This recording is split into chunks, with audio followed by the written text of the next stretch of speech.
Today on V8 Extra, we recap a history-making weekend at the Winton 360 where Nissan claimed their first race win in 21 years. The championship was thrown wide open and we celebrated our 12th race winner of the season. Larko drops by Gary Rogers Motorsport to chat with the man himself and reflect on 50 years of motorsport. We catch up with a special apprentice in the workshop and take a sneak peek at the new Volvo S60 V8 supercar. All that and more on today's episode of V8 Extra. Hi everybody, thanks for joining us once again on V8 Extra. Well, we're wrapping up the Winton 360. What a weekend, event 9 of the championship. 60-60 super sprint race and 2 100k races, and as always, Winton turns it on. We had wild weather early in the week and then some exciting motor racing, but the big news and the big story, the historic Nissan 1-2 led home by James Moffat. It's already been a standout weekend for the Nissan Motorsport crew, the Norton Hornets. So it's Whincup against Caruso at the front of the grid. Winton is always wild, especially here in turn 1. Oh, problem for Whincup. We've got a problem for Whincup. He's pulled left on pit straight. Whincup out of the race. Caruso is the new leader. It's a 1-2, as you'd expect, at the front for the Norton Hornets. That was a nasty moment. Oh, and he's got him. This is halfway to history, if you like. So Caruso first, Moffat second. That's at half-time. Oh, they didn't, please. Now Michael Caruso puts the hammer down. James Moffat is up for the challenge, and Moffat takes the advantage. Oh, he's made a mistake. Moffat's made a big mistake when it counts most. He might get away with it. He's held his own, and he will pilot the Norton Nissan Altima across the finish line. It has been 21 years since Nissan did it. Well, happy 21st, Nissan, you're back. Just a great day for everybody involved. Big thanks to the team, and I guess to do it in the fashion we did, 1-2 with my teammate Michael. Yeah, fantastic. Couldn't have got any better. A very relieving but also rewarding day yesterday for not just the guys here but everyone back at the workshop that has put in a phenomenal amount of hours. I think everybody, when they were able to take 5 minutes last night and just reflect on themselves, it was just a huge sense of relief, and we're really pleased, really pleased. It was a little bit emotional. Not many people would really understand how much work's actually gone in behind the scenes to make that happen, and we've done it all in-house with the engine, the car, the setup stuff. It's been huge, so I'm pretty proud of the guys. Wasn't it fantastic to see the new generation of the names Moffat and Nissan succeeding in V8 supercar racing? But there was a whole lot more to the race weekend. At the front, Jason Bright, and a huge moment in the career of Tony D'Alberto and Team Highflex. Well, Bright stalled off the grid. Winterbottom's going to have to go around him. It means it will be 3 wide. And straight off a Fujitsu GRM car of Alex Primer. A big crash involving Russell Ingall and Alex Davison and Whincup. So they're underway again, Mark Winterbottom. Oh, and Courtney, a very late dive. Oh, and there's action there again now as Courtney moves up a spot to 3rd. Winterbottom finally on the winners list at Winton. But he's got away well. And a car's got off on the infield there and into the tyre wall. Oh, there's a big fire here. Scott Pye. Oh, Murrow Ingall on the inside of Jonathan Webb. Big spin around and into the fence.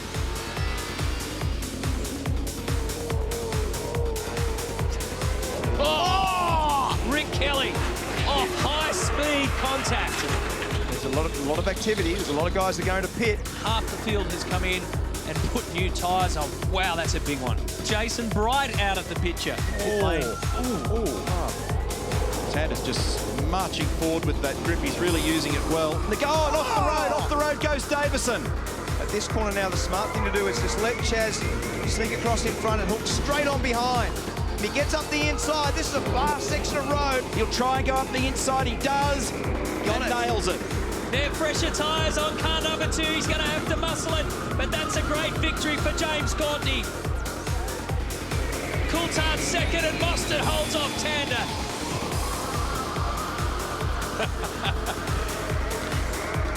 He's back and firing. And so after 27 races, the championship points table has been shuffled. Jamie Whincup's lead has been whittled to just 55 points, with both Will Davison and Mark Winterbottom well within striking distance. You might be wondering what happened to Craig Lowndes. Well, following the final race, he was given a 25-point penalty for contact with Michael Caruso, and that drops him to 4th. James Courtney has now also moved up 3 positions too after his win. Up soon, we're going to celebrate 50 years of Gary Rogers Motorsport with the man himself, and we'll sneak off to the break celebrating the historic Nissan 1-2 with James Moffat and Michael Caruso. So it's Whincup against Caruso at the front of the grid.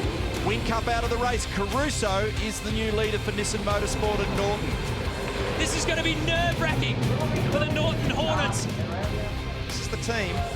A significant moment for these young guys.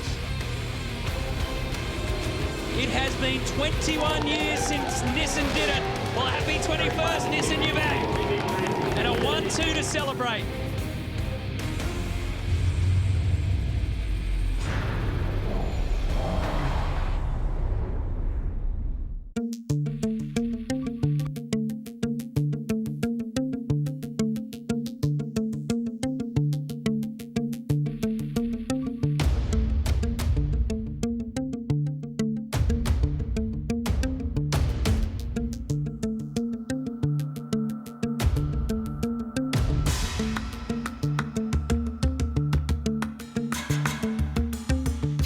Welcome back to our Winton edition of V8 Extra. Well, 50 years is a long period of time, especially at the coalface of professional motorsport. Now, as a competitor, entrant and a leading talent scout, Gary Rogers has pretty much done it all. And this week, Larko caught up with him to have a chat about his amazing innings. Well, Gazza, 50 years, Gary Rogers Motorsport competing in our sport. Congratulations, well done. But let's rewind right back to the start. 50 years ago, where, what car, what were you doing? How did it start? Early model Holden, Winton, Victoria, and it was just a hell of a lot of fun. You did it with your mates girlfriends, boyfriends. It was, I mean, I was an apprentice motor mechanic at the time. And you look, really, I look at today, you look at the trucks, you look at the people. It's still fun, but it was a hell of a lot of fun then too. Gary, you and I both know this is a tough business to be in. But you've managed over this period of time to sustain yourself and grow amongst people that have come in from other businesses and gone. What is it that has differentiated you from the pack that allows you to not only survive, but flourish in this game? Look, you can only do so much yourself. And if you think you can do everything, you are in dreamland. But if you've got great people who will follow you, you need to lead. I mean, you just can't sit there and give orders and do nothing. But I think over the years I've been able to do a lot of physical work, the manual things, and I think because of that we've really got people to put in as hard as I expect, because, you know, if you don't want to put in with me, don't turn up here. But if you put in, then I think that we give people a great reason to be part of our team. I like being weird. It's fine. Being weird, I'm happy. I look at all the people who aren't weird and they don't look very happy to me. I just want to be happy, enjoy the good moments, tolerate the bad, and then just move on from there. You have this uncanny knack of identifying young talent. And sometimes before we see the actual genuine lap speed on the track, I mean, you know, Tander, Holdsworth, Caruso, and now Scotty McLaughlin. What is it that you're looking for, or what is it you're identifying in these kids before they actually perform? My main criteria is, okay, they need to be able to drive fast, but they've also got to have a discipline of their own life as well. Look, I don't expect a whole lot of people to, you know, obey a set of stupid rules. But if you've got a good understanding of your own commitment to your friends, your family, your mates, even perhaps to people you don't like a lot, but I find that is really vital to get the best out of them. I mean, everything's, look, when you're winning races and the cars are going great, everyone's smiling, but it does if someone spears into the fence or the engine blows up, you don't need people, oh, you know, if I'd have been driving his car to win the race, and then the mechanic gets on, oh, it's too hard, forget it. So here we are in the Gary Rogers Motorsport foyer, and let me tell you, this place reeks of success, and nothing more, mate, than this bit right here. 2000 Bathurst winner, dear to your heart, unrestored. Unrestored, it's the only one I've ever kept. Is it? Yep, only one. And I reckon you'll be awfully glad you did. Let's have a look at the trophy cabinet. As you can see, reeks of success, but unlike many trophy cabinets, there's plenty of weird bits in here, Gary. Really? I just quickly picked up this photo here on the wall here. That's obviously a picture of your son. Found that at the op shop. So, Gaz, apart from the quirky stuff we've seen, I mean, I look at this trophy cabinet. What for you really stands out? What's special here, mate? They're all special at the time, and as I say, you enjoy it at the moment, move on, otherwise you won't end up with any more. Well, I do see something a little special up on top there, mate. I've just spotted the Volvo. I've just spotted the Volvo, mate. Volvo horns, mate. Now, there's the future right there. There's the future. You've been 15 years with Holden, in fact, your entire time in V8 supercars.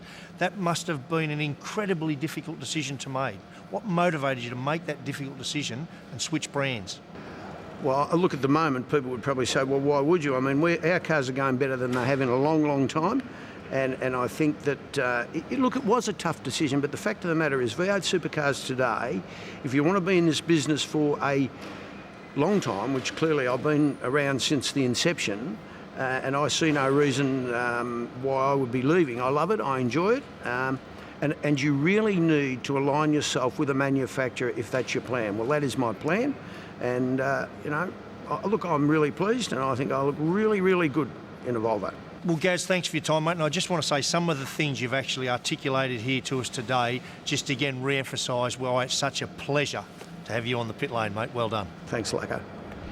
That was a great chat. Nice to catch up with Gary Rogers. And we kept Larko honest this week with his workload. He also sat down and had a chat with Scott McLaughlin about his amazing season so far. That's coming up very shortly. And we'll go to the break with a Remember When and celebrate 50 fabulous years of Gary Rogers Motorsport.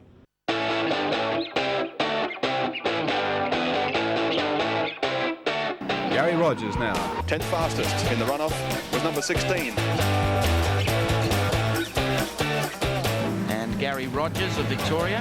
And Jason Barguana wins his first ever V8 race. The checkered flag is waiting and the 22-year-old Garth Tander takes his very first V8 supercar win. Holden conquer the mountain once again. Jason Barguana and Garth Tander take out the FAI 1000. Lee Holdsworth is our champion. Michael Caruso is now a V8 supercar race winner. There's a new kid in town in the V8 supercars. His name is Scott McLaughlin. He's on the champions list.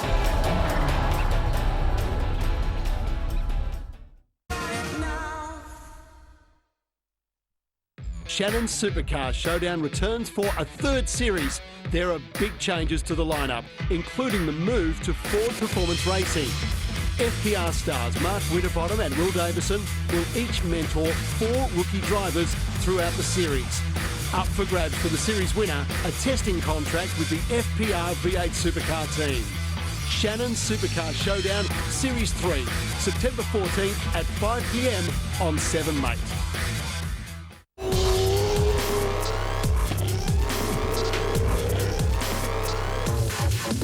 Ripper job.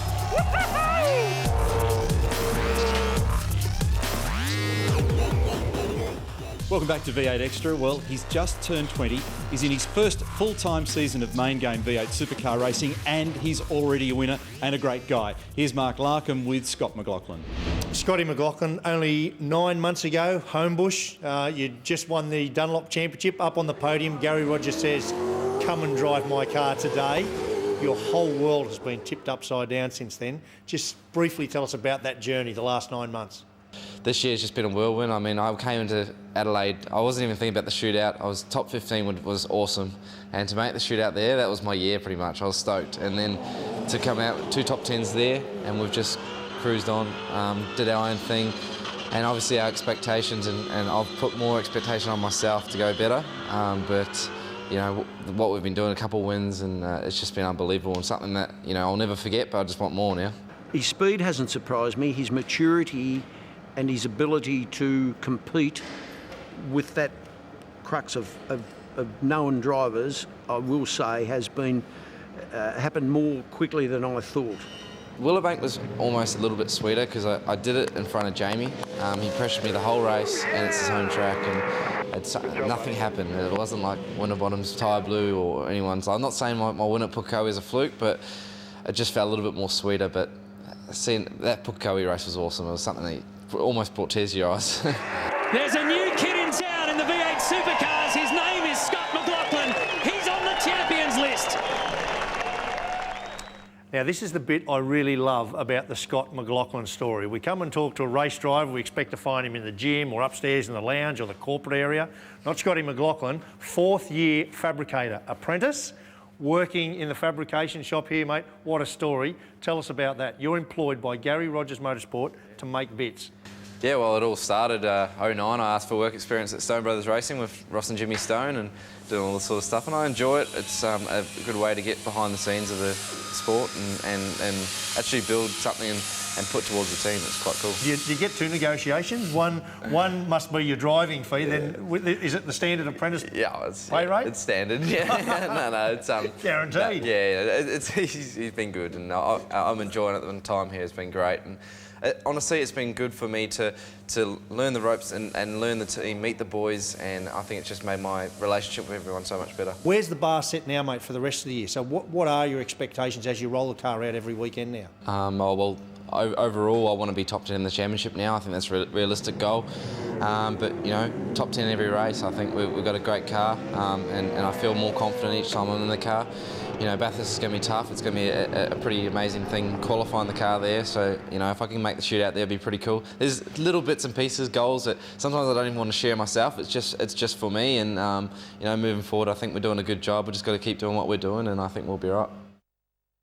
But seriously, look at the quality of that weld done by Scotty McLaughlin. Not only can this kid drive, he can weld. That's pretty cool. Bit better than Larko. Nice to spend a moment or two there with Scott McLaughlin. While Larko was down there, we thought we'd get him to check out the progress of the new Volvo V8 supercar. We'll see it in 2014. That's coming up very soon on V8 Extra. We'll go to the break now and relive some of the magic moments this year that Scott McLaughlin generated.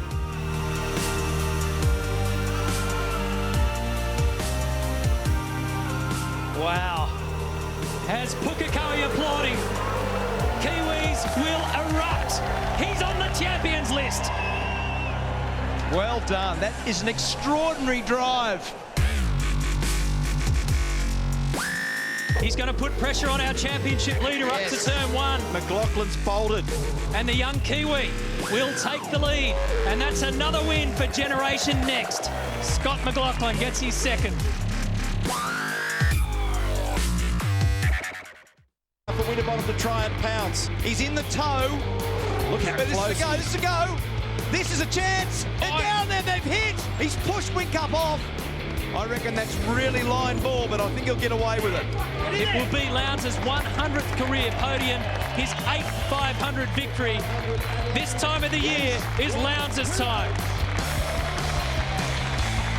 That's our next exciting venue. We'll be off to Sandown for the Wilson Security Sandown 500, the first of the 3 Pertec Enduro Cup events. Can't wait for those races. Sandown, Bathurst and the Gold Coast. Very much looking forward to it. Well, as I'm sure you all know, next year Volvo will join the V8 Supercars Championship. The project will come out of Gary Rogers Motorsport, and because he's been working hard down there in the past week, we sent Larko in to file this update on the progress of the new car. You might recall in a recent episode of V8 Extra, we talked about the things that a vehicle manufacturer needs to do to comply to be able to play in the game of V8 supercars. This is Volvo's entry, the S60, and as we talked about, right-hand drive, it's a 4-door sedan and it can accommodate a 5-litre V8 engine. Let's go into Gary Rogers Motorsport's fabrication shop and have a look at just how they do it. So let's firstly talk about engine. So here is the engine that we used in the Volvo V8 supercar. Obviously it is a V8. As you can see, it's aluminium. It's got 4 overhead camshafts and it's got 32 valves, 4 per cylinder. This comes from the Volvo family of engines, and in fact it's 4.4 litre. So they're going to have to deal with that, bore, stroke, whatever they need to do to get it to 5 litre. And just to compare it, here is a Holden 5 litre cast iron cylinder block that most of the teams are currently using. So you can see quite a high-tech device. Now, when we talk about the chassis build, here it is right here. This is the Volvo being built. Now, first thing you'll notice, it's on all this solid plate of jigging, and all of these fixed points, they're all around the place, and that is all completely solid steel, and they're to bolt the architecture of the car together and have it like literally thousandths of an inch accurate. And as they stitch it all together, everything gets fixed in place. Now, if you damage your car, you can obviously bring it back onto the jig and everything goes back to where it was. You remember on the V8 show earlier on, we talked about wheel track, which is across the car, and wheel base have to be the same across all the manufacturers. So it's this jigging plate that allow them to do that. And all the teams that build cars have this same sort of jigging to achieve that. So the front suspension points up there and the rear suspension points back here are all in exactly the same spot. The roll cage, as you can see, very, very intricate inside here, is all quite heavily controlled and regulated, specified if you like, with a little variation. But the thing I love most about V8 supercars comparative to other categories around the world that do this is we make the teams use some of the architecture and componentry from the road car. So this is all Volvo A, B and C pillar we call them. There's the rear guard. And what I also love is the fact that we swing the standard shape doors off here, and all the wind licked surfaces of the car, all the things that influence aerodynamics and performance must look exactly the same as the road going variant. And it's that keeps our cars very, very relevant to the marketplace, including the headlights and the tail lights. Now, when we look at this car here, you're talking about 3 or 4 months to build one of these, probably about 1,200 hours that works out. And 3/4 of the way through the season, I'd say these guys are pretty close to finishing their first Volvo and are in good shape. Well, I hope you've enjoyed this episode of V8 Extra. We're out of time. We've got to wrap it up for another week. It's been a huge week in V8 supercar racing. So let's now turn our attention to our next big event, and it is the Wilson Security Sandown 500. Sandown International Raceway, Melbourne, September 13, 14, 15. If you're in or around the area, please come and join us. It's going to be the first of the 3 big Pertec Enduro Cup events. Really fantastic and looking forward to it. On behalf of the entire 7 Motorsport team, thanks for being with us today. Look forward to your company again from Sandown. Bye for now.